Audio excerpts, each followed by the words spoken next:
تو میں اس be be پہ قربان جاؤں۔ اس نے کیا وصف بیان کیا، کیا یوں لگا جیسے چاند کپڑے پہن کے آ گیا ہو، یوں لگا جیسے 14ویں کا چاند زمین پہ اتر آیا ہو۔ جدھر سے دیکھتی تھی حسن ہی حسن تھا، اور جتنا دیکھتی تھی دیکھنے کا شوق بڑھتا تھا۔ آنکھیں بڑی خوبصورت۔ میں ایک حدیث اور ساتھ جوڑ دیتا ہوں۔ آپ کی آنکھوں کے بارے میں 7 الفاظ ہیں: ادعج، اشکل، اکحل، احور، اہدب، انجل، ابرج، 7 الفاظ۔ اور ان 7 کا ایک ترجمہ ہے کہ اللہ نے کائنات میں ایسی آنکھ کسی کو نہیں عطا فرمائی۔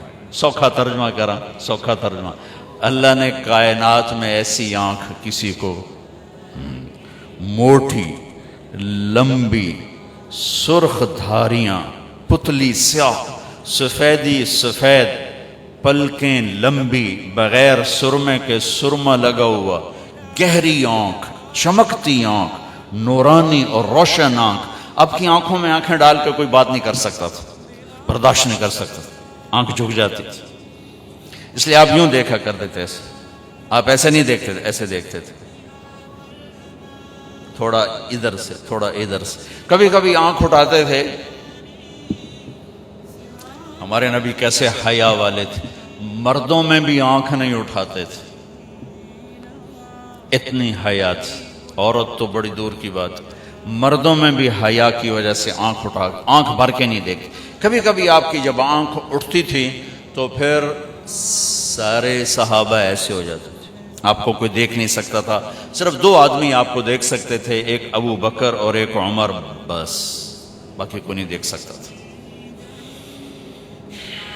تو وہ بی بی کہنے لگی کیا خوبصورت آنکھ تھی، اور بھویں لمبی گول کمان کی طرح، من غیر قرن، یہاں بال نہیں تھے، یہاں بال نہیں تھے۔ فی صوتہ سحر، آواز میں ایک جادو تھا، کشش، روح،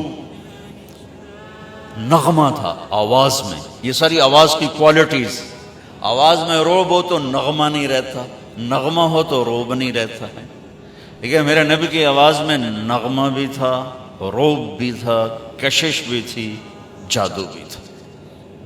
ایک دفعہ نا طفیل بن عامر دوسی ہیں، قبیلہ دوس کے سردار تھے، وہ آئے مکہ، تو ان کو مکے والوں نے کہا ایک ہماری قوم کا نوجوان ہے، وہ بہت بڑا جادوگر ہے، جو اس کی سنتا ہے اسی کا ہو جاتا ہے، باپ دادے کو چھوڑ دیتا ہے، لہذا ایک کام کرنا، جب تک مکے میں رہو نا وہ دی گل نہ پیا سنی، نہیں تو تیرے چاروں خانے نکل جانے۔ وہ کہنے لگا میں ایسا ڈرا کہ میں نے کانوں میں روئی ڈال دی، میں کہا میں سندا ہی کوئی نہیں، روئی ڈال دی۔ کہنے لگا میں طواف کر رہا تھا تو میں نے ایک نوجوان دیکھا بڑا خوبصورت نماز پڑھ رہا، تو میں نے لوگوں سے پوچھا یہ کون ہے، تو انہوں نے کہا ہوا وہی ہمارا جادوگر ہے۔ تو کہنے لگے مجھے خیال آیا کہ طفیل تو ایک عرب قبیلے کا سردار ہے، بچہ تو نہیں ہے، اور یہ چہرہ جادوگر کا بھی نہیں ہے، تو اس کی سن، اچھی بات ہوگی تو لے لوں گا اور غلط ہوگی تو چھوڑ دوں گا، میں کہڑا کوئی کاکا جڑا میں میرے تے دا جادو چل جاؤنا۔ کہنے لگے میں نے کانوں سے روئی نکالی اور جا کے بیٹھ گیا۔ آپ نماز سے فارغ ہوئے تو کہنے لگے میں نے پوچھا ما تقول، کیا کہتے ہو؟ تو آپ نے کہا ان الحمد للہ احمدہ واستعینہ واؤمن بہ واتوکل علیہ من یہدہ اللہ فلا مضل لہ ومن یضللہ فلا ہادی لہ۔